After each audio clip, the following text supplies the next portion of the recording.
পৃথিৱীৰ অন্তিম সত্য মৃত্যু। আৰু আজি আমি আছোঁ বঙাইগাঁৱৰ বীৰজৰা চাহ বাগিচাৰ গাতে লাগি থকা অতি পুৰণি বঙাইগাঁৱৰ এখন শ্মশান, যিখন বঙাইগাঁও পৌৰসভাৰ অন্তৰ্গত, য'ত মৃতদেহে কান্দে আৰু য'ত মৃতদেহবোৰৰ বাৰে বাৰেই মৃত্যু হয়। বৰষুণৰ কাৰণে জ্বলন্ত চিতা নিমি গ'ল। 15 জুনৰ নিশা এটি দুৰ্ঘটনাত মৃত্যু হোৱা এগৰাকী যুৱকৰ মৃতদেহ অনা হৈছিল এই শ্মশানখনলৈ। কিন্তু বৰষুণৰ অবিৰত বৰষুণৰ ফলত সেই মৃতদেহ বহু সময় ৰখিবলগীয়া হৈছিলে মৃতদেহ জ্বলাবলৈ। কাৰণটো বিশেষ বহলাব চেষ্টা নকৰি মই দেখুৱাব বিচাৰিছোঁ যে এই শ্মশানত কোনো ধৰণৰ ছেদ নাই। সেই মৃতদেহ তেওঁলোকে জ্বলাবলৈ চেষ্টা কৰাৰ পিছত বাৰে বাৰে তেওঁলোকে আকৌ চিতা সাজিবলগীয়া হৈছিল নতুন কাঠ লৈ। আধা পোৰা মৃতদেহ তেওঁলোকে আকৌ এবাৰ চিতাত উঠাবলগীয়া হৈছিলে আৰু ৰাতিপুৱা 6 বজালৈ তেওঁলোকে ৰখিবলগীয়া হৈছিলে। কিয় হয় তেনেকুৱা?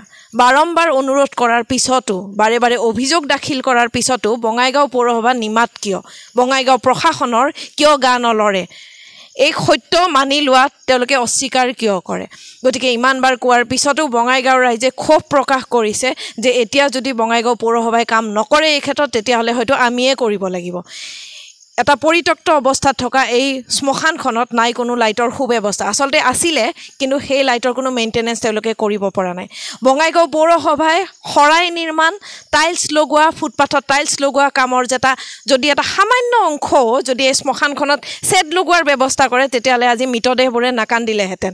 গতিকে আমি প্ৰশ্ন কৰিছোঁ তেওঁলোকক, বঙাইগাঁও পৌৰসভাৰ লগতে জিলা প্ৰশাসনক, বাৰম্বাৰ অভিযোগ পোৱাৰ পিছতো আপোনালোক নিমাত কিয়?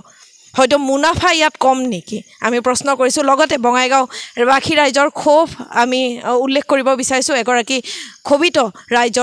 ক্ষোভিত ব্যক্তিৰ তেওঁৰ মতামত আমি ইয়াৰ মাজতে প্ৰকাশ কৰিছোঁ। এই ৰাতিৰ 12 বজাত বঙাইগাঁও শ্মশানত এইদৰে নেৰানেপেৰা বৰষুণৰ মাজত চিতাত জুই জ্বলিছে।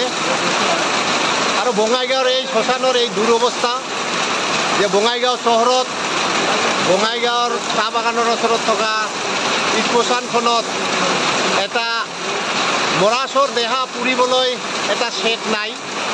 গতিকে এই বঙাইগাঁও ৰাইজৰ দুৰ্ভাগ্য।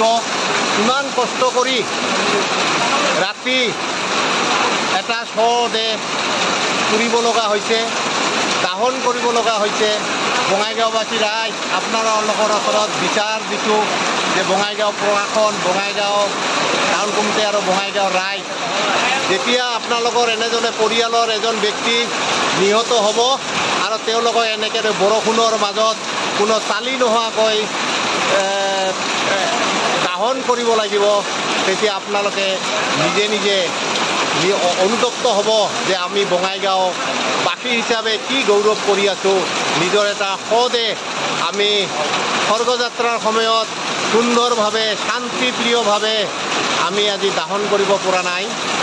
সেয়েহে বঙাইগাঁওবাসী ৰাইজক একবাৰ অনুৰোধ কৰিছোঁ, এই বঙাইগাঁও শ্মশানখনৰ কাৰণে কিবা হ'লেও ধুনীয়া মনোভাৱ লৈ আপোনালোকে আগবাঢ়ক আৰু নিজৰ পৰিয়ালৰ যিকোনো ব্যক্তি, ওচৰ চুবুৰীয়া কোনোবা যদি স্বৰ্গগামী হয়, এইদৰে যাতে বৰষুণত মাজত চিতাত জুই দি থকাৰ পৰা আমাৰ যাতে পৰিত্ৰাণ পাওঁ, তাকে আপোনালোকৰ ওচৰত বিচাৰ আগবঢ়ালোঁ।